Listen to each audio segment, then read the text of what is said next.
Mswaks bado nipo Zanzibar. Mheshimiwa Leila Mohamed Musa, waziri, alisema wanafunzi 7568 wamepangiwa kuendelea na masomo ya kidato cha 5.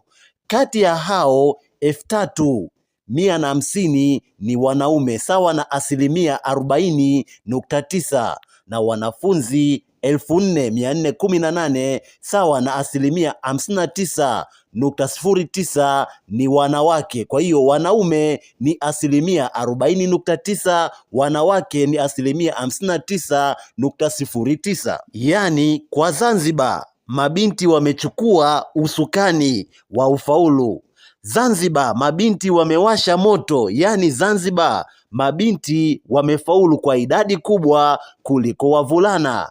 Sasa ndugu zangu wavulana, hiyo siyo vita ya kijinsia, bali ni kengele ya kuamka. Sasa wavulana, mwaka ujao rudisheni mapambano darasani. Mswaksi nitakuwa na wafuatilia.